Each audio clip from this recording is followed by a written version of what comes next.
नमस्कार, स्वागत है आपका और आप देख रहे हैं अपने YouTube channel Remake Edupath. Annual exam पूरे बिहार में 1 से 8 तक के विद्यालयों में ऑनगोइंग है, वो चल रहा है। आज से आरंभ हो गया है और यह 2 पालियों में 10 बजे से 12 बजे और 1 बजे से लेकर 3 बजे तक आपको चल रहा है। इससे संबंधित कुछ सवाल शिक्षकों के मन में उत्पन्न हो रहे हैं और एक भ्रम की भी स्थिति बनी हुई है और कहीं से अस्पष्ट इसके लिए आपको जवाब मिलता दिख नहीं रहा है।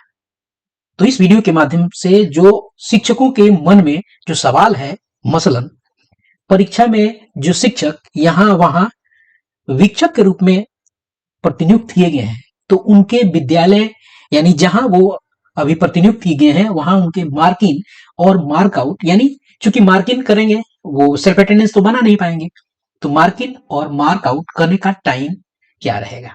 मान लीजिए कि जहां प्रतिनियुक्त है 1 से 5 का विद्यालय है, सेकेंड सीटिंग में परीक्षा नहीं है, तो स्थिति क्या बनती है, कब करेंगे। इन सवाल का जवाब हम इस वीडियो में देंगे। इसके अलावा हम उस सवाल का भी जवाब देंगे कि क्या जिन बच्चों की परीक्षा नहीं है जिस पाली में जिस दिन, तो क्या वो आएंगे या नहीं आएंगे। मान लीजिए कि 1 से 8 तक विद्यालय है, तो अगर तीसरे चौथे वाले बच्चे का तीसरे से 5वें का परीक्षा नहीं है सेकेंड पाली में, तो क्या वो आएंगे या नहीं आएंगे, क्या वो विद्यालय में रहेंगे या नहीं रहेंगे। इसी तरह के अलग अलग सवाल हैं। एक और सवाल जो मन में आ रहा है कि अगर मान लीजिए कि कोई बच्चा है सेकंड सीटिंग उसकी परीक्षा है, तो क्या एमडीएम बनेगा, क्या उन बच्चों को शामिल किया जाएगा या नहीं, उनको किया जा सकता है कि नहीं। ये भी एक बड़ा सवाल है, इस पे सरकार ने जवाब दिया है।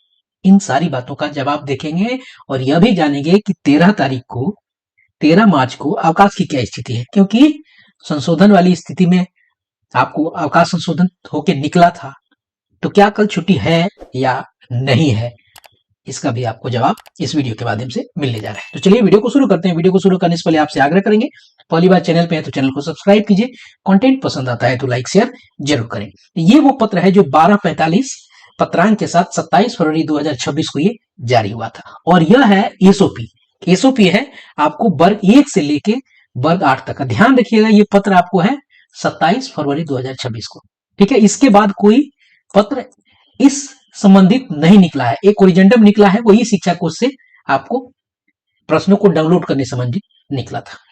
ओरिजेंडम यानी शुद्धि पत्र उसको कह सकते हैं, लेकिन रूटीन में कोई बदलाव नहीं है। पहले रूटीन को जरा देख लीजिए। इसी रूटीन में बहुत सारी बातों का जवाब यहाँ छिपा हुआ है। 12 को परीक्षा आज हुई है, 2 सीटिंग में हुई है, 3 से लेके 8वां तक के और 1 से लेके दूसरे तक की। तो मान लीजिए 3 से 8वें तक की परीक्षा हुई है और दूसरे सीटिंग में परीक्षा हुई है 1 से दूसरे क्लास के, तो क्या ये 1 से दूसरे क्लास के जो बच्चे हैं, जो भोजन का प्रबंध हो रहा था, ये पहले सीटिंग में जो बच्चे थे उनके साथ वो खा सकते हैं कि नहीं, क्या उनका एमडीएम बन सकता है कि नहीं, बड़ा सवाल। उसके बाद 14 को आज 12 की परीक्षा बाद 13 आपको ऑफ है, यहाँ परीक्षा ऑफ है, ठीक है, सीधा 14 को है, 15 रविवार है, 17 को है, 18 को है और 19 को है। यहां स्पष्ट हो गया। अब चलिए हम जानते हैं कि 2 सीटिंग में यह है 10 से 12 और 1 से 3, तो मार्क इन और मार्क आउट कब करेंगे। चलिए जरा हम इसको पहले देख लेते हैं। तो इसके लिए पत्र आज जारी हुआ है और ये पत्र जारी हुआ है, एक प्रखंड शिक्षा पदाधिकारी ने इसको जारी किया है अपने शिक्षकों के लिए। ध्यान दीजिएगा, ये पत्र 184 और प्रखंड शिक्षा कार्यालय कटोरिया जारी हुआ है वहां से, और इसके अगर पत्रांक को देखें ये आपके सामने है और आज के डेट में निकला है और सभी विद्यालयों को लिखा गया है कि प्रतिनियुक्त शिक्षकों का विभागीय समयावधि पर उपस्थिति सुनिश्चित कराने के संबंध में। अब देखिए क्या स्थिति कहा जा रहा है कि उपयुक्त विषय के संबंध में अंकित करना है कि वर्तमान में सभी प्राथमिक मध्य विद्यालय में वार्षिक परीक्षा चल रहा है। विभागीय निर्देशानुसार संकुल स्तर पर ही शिक्षकों की प्रतिनियुक्ति एक विद्यालय से दूसरे विद्यालय में की गई है।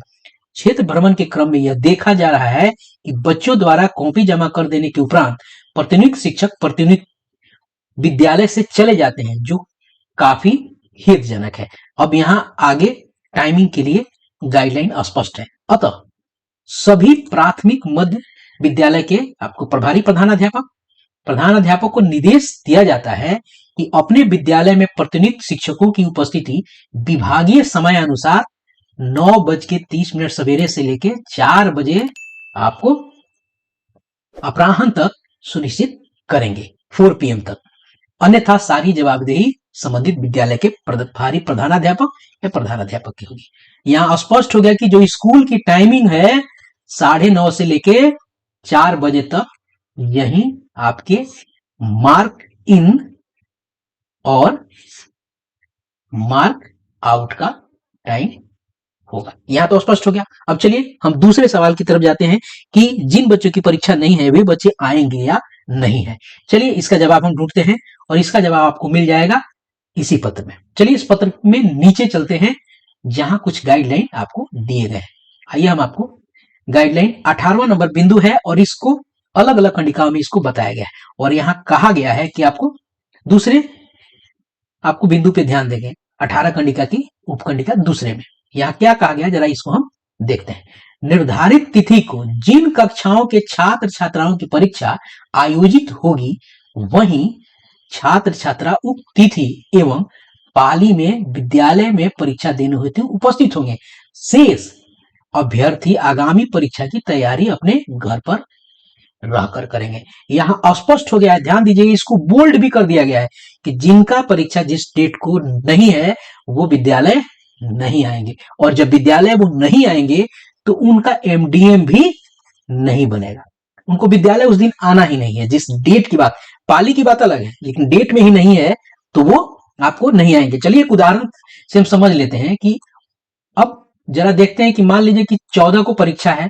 अगर मान लीजिए आपका विद्यालय 1 से 5 है, 1 से 5 विद्यालय है, ठीक है, और 14 को परीक्षा है तो 14 को परीक्षा आपको तीसरा से लेके 8वां तक है, तो यानी 1 से 5 के विद्यालय में तीसरा से लेके 5वां तक के बच्चे आएंगे। सेकंड में अगर होगा तो देंगे। तो यहाँ 1 से लेके और जो दूसरे क्लास के बच्चे हैं ये क्या करेंगे, ये नहीं आएंगे। ये न 14 को आएंगे, ना 16 को आएंगे, ना 17 को, ना 18 को, सीधे ये 19 को आएंगे। ये स्पष्ट हो गया कि कौन से बच्चे कब आएंगे, यहाँ स्पष्ट हो गया। अब दूसरी बात है कि अब बच्चे जो आएंगे जिनकी परीक्षा रहेगी अलग अलग पालियों में जिस डेट में, तो क्या उनका MDM बनेगा। मान लीजिए सेकंड सीटिंग में किसी का परीक्षा है, फर्स्ट सीटिंग में नहीं है, तो क्या स्थिति बनती है, क्या उनका MDM बन सकता है, उनको खिलाया जा सकता है? इसका जवाब भी सरकार ने दे दिया है।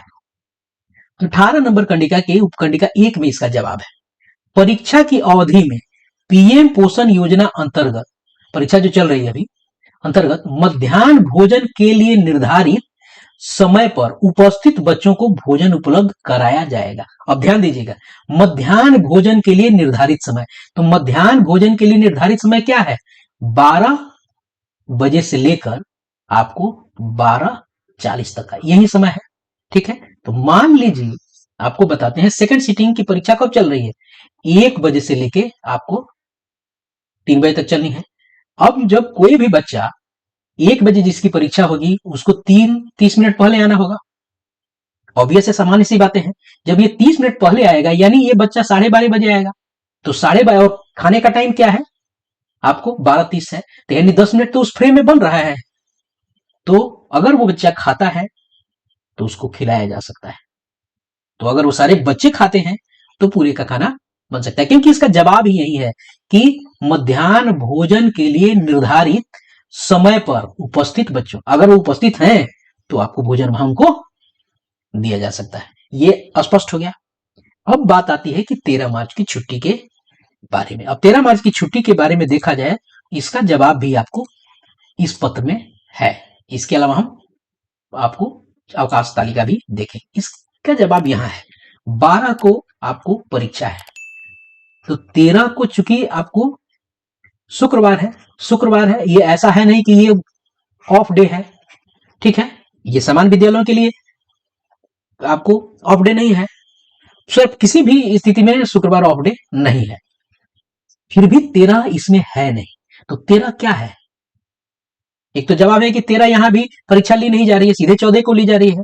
अब उसके बाद अगर अवकाश तालिका को हम जाके देखते हैं तो अवकाश तालिका क्या कहता है, अवकाश, ये संशोधित अवकाश तालिका है, इसको संशोधित करके, यहां ध्यान रखिएगा ये संशोधन है। मैं आपको यहां बताया था, कुछ लोगों को लगेगा कि संशोधन नहीं है। आपको पता है कि अवकाश तालिका निकाली गई थी और उसको बाद में संशोधित किया गया था, यहां लिखा हुआ है, मैं बताता हूं, पूरा नहीं पढ़ूंगा। वर्ष 2026 के लिए ये आपको पूरे सभी राजकीय राजकीकृत परियोजना उत्क्रमित प्रारंभिक माध्यमिक और उच्च माध्यमिक विद्यालयों के लिए है। पूर्व से निर्गत विभागीय आदेश ज्ञापांक 2250 दिनांक 2/12/2025 में आंशिक संशोधन करते हुए अवकाश तालिका संशोधन के बाद, तो इस संशोधन के बाद क्या है 13 के बारे में, 13 मार्च के बारे में क्या कही गई है?